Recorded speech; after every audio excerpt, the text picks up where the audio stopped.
우리 옆에 있는 분들과 인사하시겠습니다. 멀리 인사하세요. 잘 오셨습니다. 잘 오셨습니다. 새로운 출발입니다.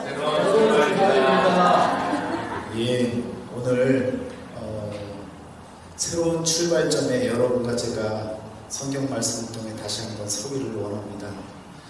오늘 본문 말씀은 여호수아서 5장 2절부터 9절까지의 말씀은 이스라엘이 길갈에 들어서서 할례를 받고 다시금 애굽의 모든 수치를 다 제거하고 이제는 새롭게 시작할 수 있는 그런 기로에 서 있는 장면입니다. 여러분, 신명기 1장 5절을 한번 찾아보시길 바랍니다. 모세가 요단 저쪽 모압 땅에서 이 율법을 설명하기 시작하였더라. 여러분, 모압 땅에서 하나님의 율법을 설명하기 시작한 것이 바로 신명기 전체의 내용입니다. 그럼 모압 땅이 어디냐? 여러분, 요단강을 사이에다 두고 모압 땅에서 지금 요단강을 건너가기 직전에 하나님의 말씀을 들어라 하고 하나님의 율법의 말씀 3편의 설교를 지금 모세를 통해서 하나님께서 말씀해 주신 것이 신명기 전체의 내용이라는 거예요. 그리고 나서 그 말씀을 다 듣고 나서 요단강을 건넙니다. 건너서 첫 번째 다다른 곳이 바로 오늘 본문 함께 읽으신 말씀, 바로 길갈이라고 하는 지역에 다 같이 모인 거예요. 그곳에서 무엇을 합니까? 애굽 땅에서 났던 20대 미만의 자녀들만이 요단강을 건너올 수가 있었기 때문에 이 20대 미만의 자녀들은요, 다 광야에서 났어요. 길에서 났단 말이에요. 오늘 성경에서도 설명하고 있지 않습니까? 길에서 났기 때문에 할례를 못하는 거예요.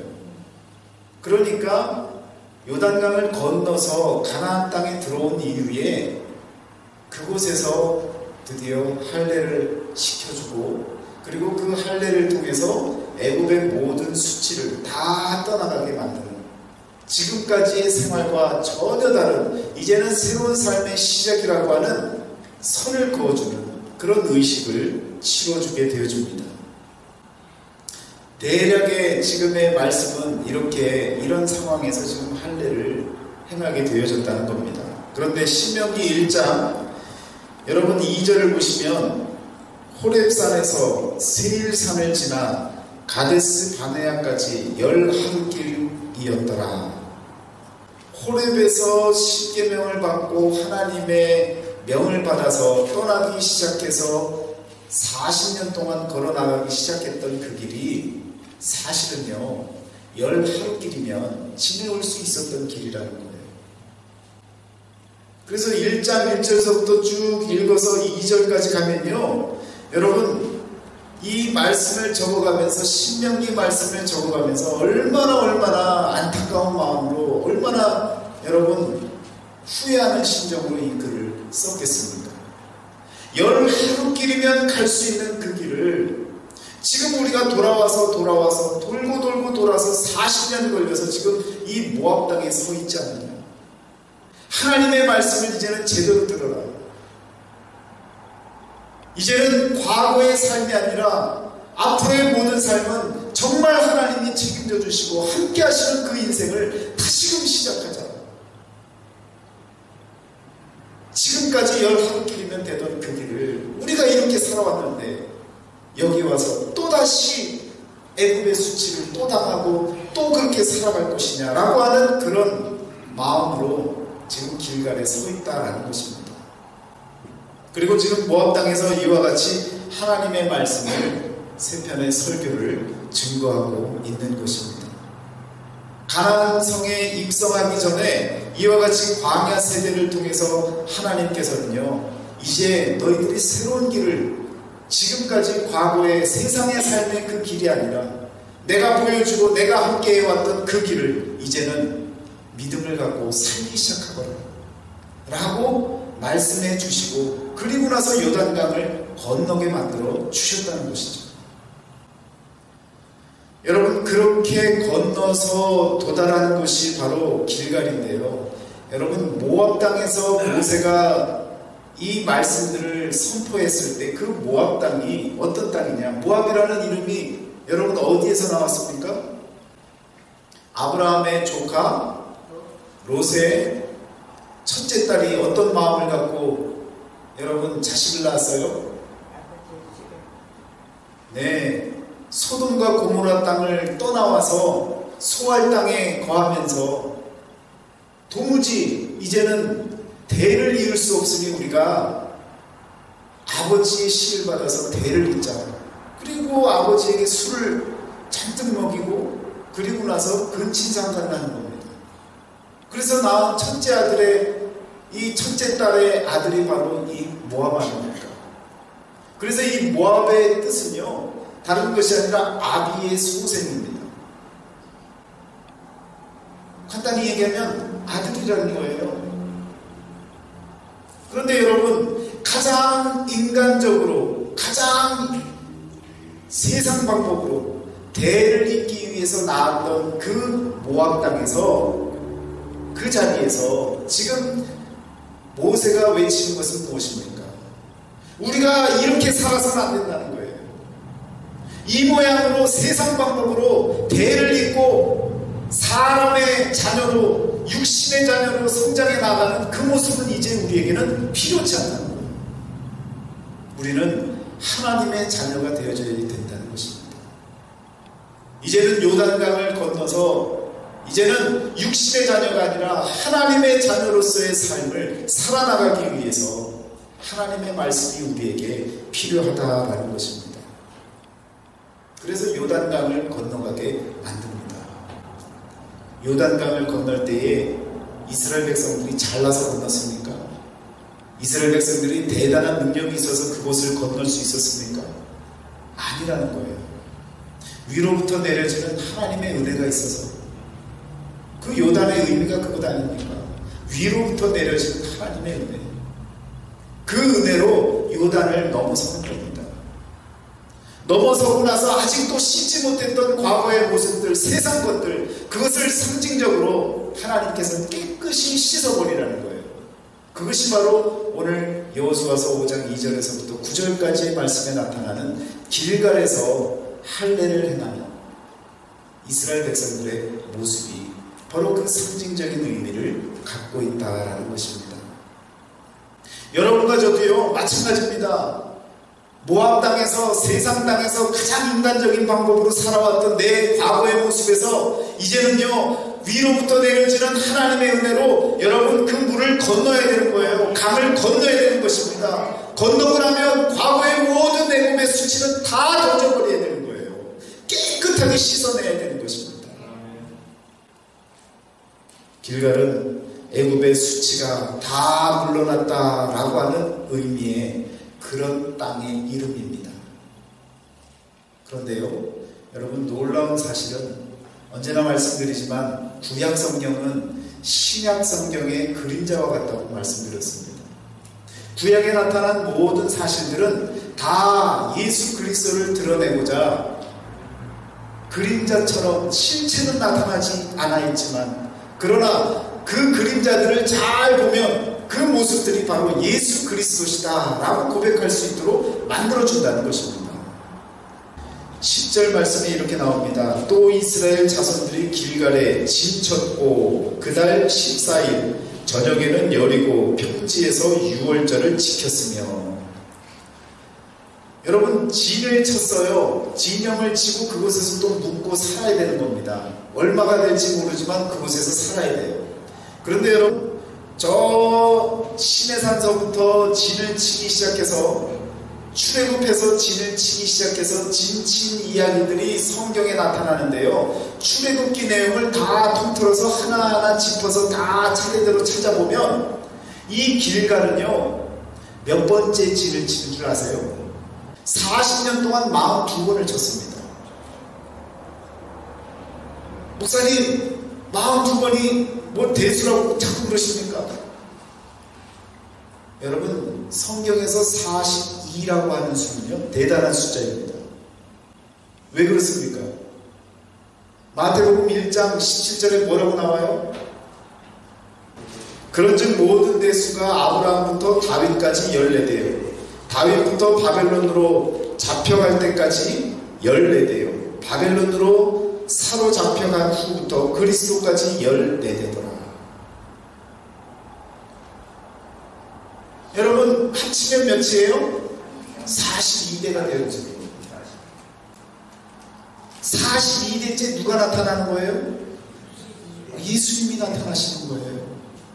여러분 요단강을 건너면 가나안 땅입니다. 요단강을 건너면 가나안 땅인데 여러분과 제가 가는 그 가나안 땅에 가려면요 성령이 내리셔서 임하셔서 저와 여러분들이 그 요단강을 건너가야 되는 거예요. 그리고 나서 여러분 42번째가 되어지면 그리스도가 임하시는데 그 그리스도가 임하시는 그때를 그림자적으로 나타내 주는 거예요. 그때가 되어지면 애굽의 모든 수치가 싹 사라지는 겁니다. 그래서 여러분 이 42라고 하는 42번 진쳤을 때에 42번째가 바로 길갈이라고 하는 것, 그리고 그 땅이 바로 가나안 땅 입성하자마자 첫 번째 주어진 땅이었다라고 하는 것, 그리고 그곳에서 할례를 행하고 세상 모든 수치를 싹 제거해버렸다는 것, 이 모든 것이 바로 예수 그리스도께서 여러분 14대 만에 나타나실 그분의 미래를 보여주는 청사진이다라는 것입니다. 그래서 여러분 이 길갈이라고 하는 지역에서 할례를 행하고 새롭게 살기를 시작하는 그 마음이 오늘 저와 여러분들이요 믿음 생활 시작하고 하나님의 은혜 받고 정말 말씀으로 깨닫고 다시금 살아가야겠다라고 하는 그 믿음에 선 그 자리와 동일하다는 것입니다. 오늘 저와 여러분은요 이미 애굽의 모든 수치를 다 제거한 거예요. 이미 강을 건너왔습니다. 이미 세상과 구별된 삶을 살기 시작했다고요. 그런 마음을 갖고 작정하고 이 자리에 나오셨습니다.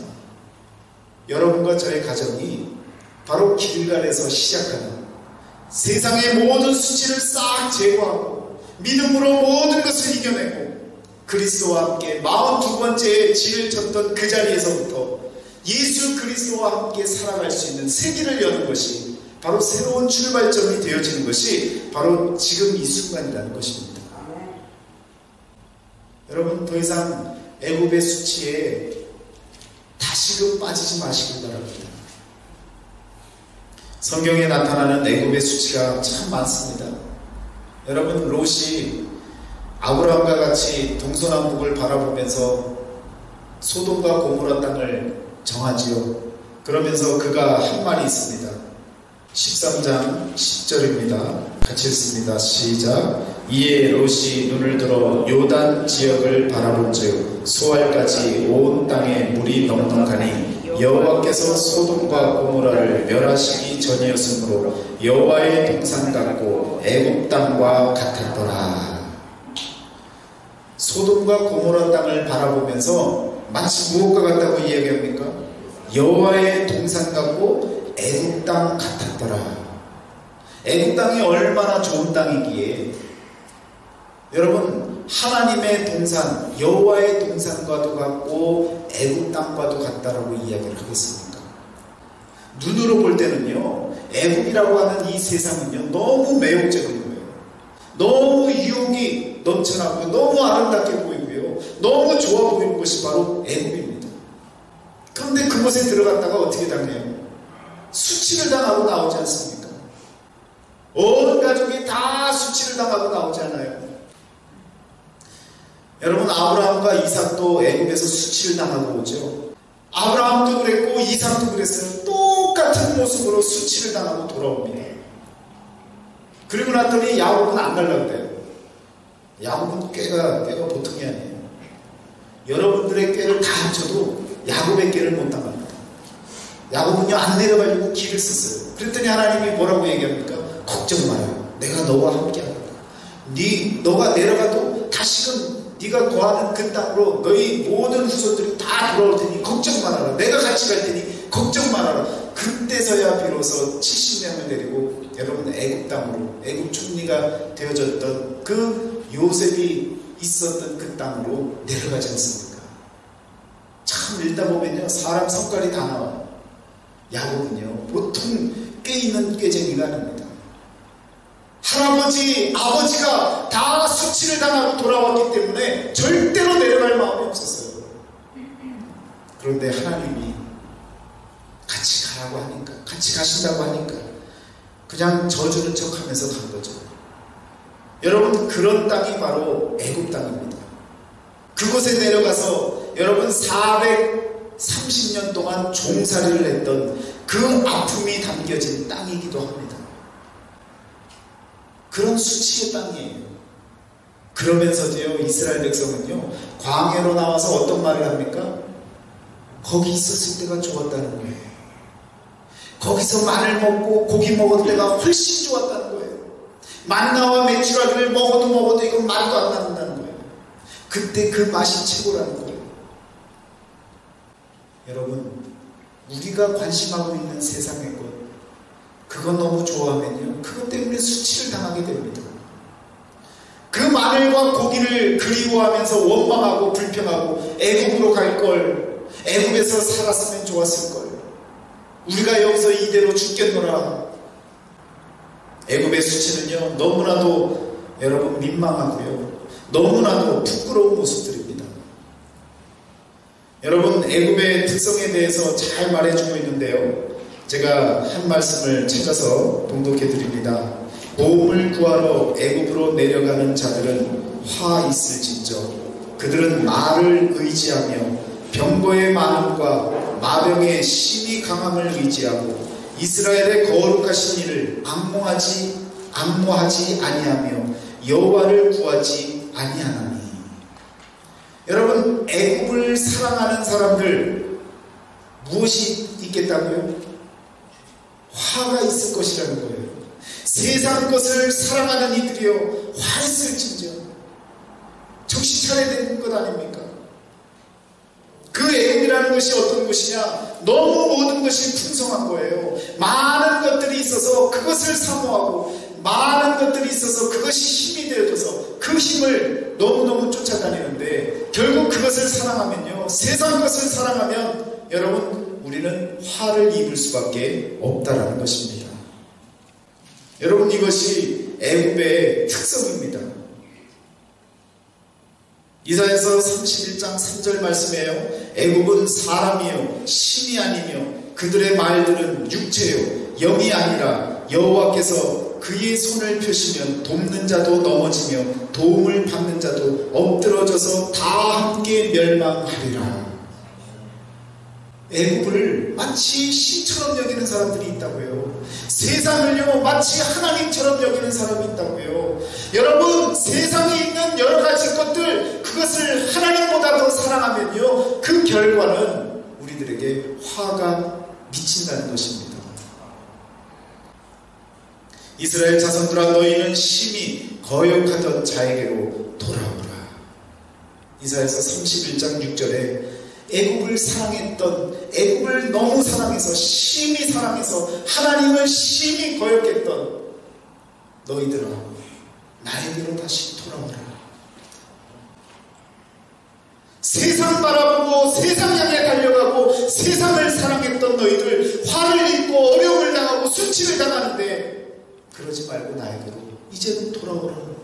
이제는 더 이상 걱정하지 말고 나에게로 와서 내 품에 안겨라 라고 하나님께서 이사야 선지자를 통해서 애굽을 사랑하고 애굽을 그리워하는 자들을 향해서 말씀해주고 계시는 것입니다. 여러분, 이사야서에서만 이렇게 이야기하신 것이냐? 아닙니다. 계시록에서도요 11장 8절 말씀에 보면 이와 같이 이야기를 합니다. 그들의 시체가 큰 성길에 있으리니 그 성은 영적으로 하면 소돔이라고도 하고 애굽이라고도 하니 곧 그들이 주께서 십자가에 못 박히신 곳이라. 애굽은 어떤 곳입니까? 영적으로 말하면요, 그들의 주께서 십자가에 못 박히신 곳이라는 거예요. 세상 한복판에서 하나님 아들 예수 그리스도가 십자가를 지셨습니다. 십자가를 지게 만든 그 사람들이 살아가고 있는 그곳이 바로 애굽이라고 하는 곳입니다. 여러분, 애굽 사랑하고 나가잖아요. 세상 사랑하고 달려가잖아요. 그러면요, 우리 주님 십자가에 못 박게 만드십니다. 하나님은요, 공의의 하나님이십니다. 말씀하신 대로 이루시는 하나님이세요. 아멘. 여러분, 정말 우리는 정신 차려야 됩니다. 이제는요, 세상 그 어떤 것보다도 우리 주님이 함께 하시는 하나님의 이 성전을, 하나님이 함께 하시는 이 말씀을, 선포되어지는 말씀, 기록되어지는 말씀, 성육화되어지는 그 예수 그리스도의 말씀, 그 말씀들을 붙잡고 믿음으로 살아가야 할 때가 바로 지금인 것입니다. 여러분, 우리는요, 길갈에 서 있는 것입니다. 길갈에 서서 애굽의 이와 같은 수치를 다 제거해 버려야 되는 거예요. 그 제거 방법이 무엇이었습니까? 할례입니다. 할례. 나은 지 8일 만에 사내 아이들에게 행했던 할례. 여러분, 오늘 본문 말씀에 보면요, 여러분, 힌트가 있어요. 할례는 무엇으로 받습니까?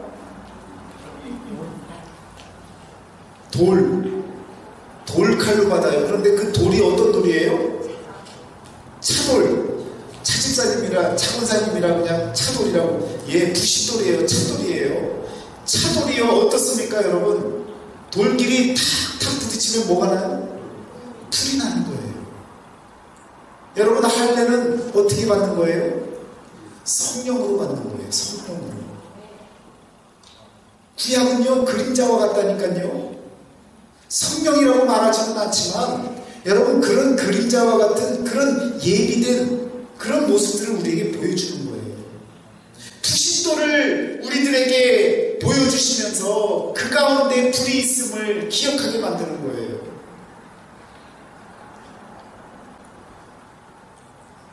이 할례는요, 종류가 여러 가지입니다. 육신의 할례가 첫 번째 할례입니다. 그리고 두 번째는 마음의 할례가 있습니다. 그리고 또 어떤 할례가 있는 줄 아세요? 성경에 보면 예레미야서 6장 10절에도 보면요, 귀의 할례를 받으라고 말씀하고 있습니다. 사도행전 7장 51절에서도 귀의 할례를 받지 아니하는 자들아, 하나님의 말씀이 들려지는데 그 말씀이 귀의 할례를 받지 않은 자들은요, 하나님의 말씀이 옛날 얘기예요. 하나님의 말씀이 살아있는 말씀이 아니라 상식적인 말씀이고 그냥 옛날 역사 얘기인 거예요. 아니면 심지어 우화고요, 아니면 심지어 신화의 이야기처럼 들려지는 거예요. 귀가 할례를 받지 못해서, 거듭나지 못해서, 새로워지지 않아서 그러한 모습으로 비춰질 수 있다는 것입니다. 골로새서 2장 11절에는요 바로 그리스도의 할례라고 하는 표현이 나옵니다. 저와 여러분들은요, 손으로 하지 아니한 할례를 받으셔야 됩니다. 아멘. 손으로 행하지 아니한 할례, 그리스도의 할례, 바로 육신의 몸을 벗어나는 것, 이것이 바로 그리스도의 할례라고 하는 말씀입니다. 오늘 본문에서도 마찬가지로 손으로 행했지만, 그러나 그 할례의 의미는 무엇입니까? 세상의 모든 수치를 다 멸해버리는, 눈에 보이지 아니하는 죄된 모든 것들을 다 씻어버리는 그런 의미에서의 할례라는 것입니다. 오늘 이 자리에 앉아 계신 저와 여러분들은요, 육신의 할례가 중요한 것이 아닙니다. 오늘 저와 여러분들은 손으로 행하지 아니한 할례, 골로새서 2장 11절에서 이야기하는 그리스도의 할례, 육신의 몸을 벗어버리는 그 위대한 할례를 저와 여러분들이 받아야 되실 줄 믿습니다. 아멘. 그래서 할례는 어디다가 하는 거예요? 마음에다가 하는 거예요. 마음에다가 하는 할례가 참된 할례라는 거예요. 그래서 성경에서 뭐라고 얘기합니까? 표면적인 유대인이 유대인이 아니라는 거예요. 몸으로 행하는 할례가 할례가 아니라는 거예요. 이면적인 유대인이 참 유대인이라는 거예요. 마음의 할례를 행하는 자가 참 할례자라는 것입니다. 오늘 저와 여러분은요, 마음을 깨끗하게 애굽의 모든 수치들이 싹 물러갈 수 있도록 그런 할례를 말씀으로부터 성령의 세례를 통해서 받으셔야 된다는 것입니다. 아멘. 여러분, 그런 할례가 오늘 이 시간에 말씀을 통해 저와 여러분들에게 내려지는 줄 믿습니다. 아멘. 길갈이 바로 그런 자리입니다. 여러분, 길갈에서요, 우리는 더 이상 세상의 자녀가 아니라 하나님의 자녀로 거듭나셔야 됩니다. 하나님의 자녀, 여러분, 이 하나님의 자녀가 어떤 자녀입니까? 어떤 일을 행하는 것이 하나님의 자녀입니까? 신명기 32장 5절 말씀에 보면 악을 행하지 않는 자라고 표현하고 있습니다. 여러분, 악을 행하지 않는 자, 쉽게 말씀을 드릴게요. 여러분, 한자로 악자를 어떻게 씁니까? 악자가 버금마자를 이렇게 먼저 쓰죠. 버금마자를 이렇게 그려놓는다고요. 그리고 그 아래 뭘 씁니까? 마음 심자를 쓰면 악자예요. 악할 악자입니다. 그런데 그 악자를 만들 때 그 버금악자, 버금이라는 말은 둘째라는 거예요. 첫째가 아닌 으뜸 원자는 이렇게 쓰는데, 여러분, 버금악자는요 이렇게 쓰잖아요. 항아리처럼 이렇게 네모나게 만들어 갖고 딱 닫잖아요. 그 모양을 고대 중국인들이 어떻게 생각하고 만들었느냐면, 위에서 내려다보면요 그것이 집과 같은 모양이에요. 또 더불어서 그 모양이 어떤 모양이냐, 무덤과 같은 모양인 거예요. 그걸 합쳐놓은 합성글자입니다. 무덤과 같은 모양을 마음 위에다가, 마음판 위에다가 올려놓고 사는 인생이 악이라는 거예요. 더 구체적으로 말하면요, 다 죽을 일을 마음에 두고 살면 그게 악이라는 거예요. 여러분과 저는요, 살기를 생각하고 살아나가셔야 됩니다. 아멘. 첫째가 되어지는 하나님을 마음에다 두는 것이 아니라 세상 것, 둘째 것, 집이라고 하는 것, 내가 편안하게 쉴 그 집을 내 마음에다 두고, 세상 집을 마음에다 두고, 무덤이 되어진 것을 마음에다 두고 사는 그 마음이 바로 악을 행하는 자의 모습이라는 것입니다. 마음을 다하고 뜻을 다하고 힘을 다하라고 했잖아요. 그러면 여러분 마음을 다했는데 여러분은 남아있어요? 없는 거예요. 악의 반대말은 선 아닙니까? 선을 행하는 자가 되어져야 되잖아요. 여러분, 선한 이는 오직 하나님이십니다. 선자에 누가 들어가 있어요? 예수님이 들어가 있잖아요. 양자가 들어가 있잖아요. 양. 그 양이 어디에 있어요? 불판 위에 있어요. 그 아래는 뭐가 있어요? 반석이 있어요. 반석 위에다가 여러분 어린 양을 올려놓고 불을 지피면서 하나님께 드리는 그 행위, 예배를 드리는 그 행위가 선입니다. 선. 밖에 나가서 누구 한 번 더 도왔다고 그것이 선입니까? 착한 일을 행한 거죠. 그러나 참된 선이라는 것은요, 하나님께 예배 드리는 자의 모습으로 내 마음을 다 쏟아 부어서 나는 남아있지 아니하고 예수 그리스도만이 하나님께 올려드릴 수 있는 그런 믿음의 삶이 바로 선이라는 것입니다. 아멘. 이제는 하나님의 자녀입니다. 하나님의 자녀는요, 악을 행하는 자가 아니에요. 선을 행하는 자입니다. 예배를 드리는 자예요. 예배 잘 드리는 자가 밖에 나가서 싸웁니까? 예배 잘 드리는 자가 밖에 나가서 여러분 사고치고 돌아다닙니까? 하나님을 찬양하고 하나님을 드높이는 자가 밖에 나가서 여러분 세상과 사랑하고 살겠습니까? 이재민들이 많이 일어나고 있는데 여러분 선교헌금 안 보내겠습니까? 여러분, 선을 행하는 자는요, 하나님께 나와서 예배하고 하나님께 정말 진심으로 나와서 예배하는 그런 모습의 사람은요, 착한 일을 하지 말라고 해도 착한 일을 하고 사는 거예요. 윤리 도덕적으로 문제가 생겨날 수가 없는 겁니다. 오늘 저와 여러분은요, 악을 행하는 자가 아니라 내 머릿속에, 내 마음속에 죽을 일을 생각하고 세상 것을 생각하고 없어질 것을 사랑하고 이 세상에 눈에 보이는 것을 아끼고 사랑하는 마음으로 살다 보면요, 그것이 바로 악이라고요. 그것이 바로 악을 행하는 자의 모습이라고요. 그런 마음으로부터 벗어나야 되는 것입니다. 같이 읽겠습니다. 그 바라는 것은 피조물도 썩어짐의 종노릇 한 데서 해방되어 하나님의 자녀들의 영광의 자유에 이르는 것이니라. 할렐루야. 아멘. 여러분, 썩어지는 것, 썩어짐의 종노릇 하는 것이 바로 뭡니까? 악을 행하며 살아가는 자의 모습, 썩을 것, 죽을 것, 없어질 것, 사라질 것을 마음에 두고 사는 자의 모습 아닙니까?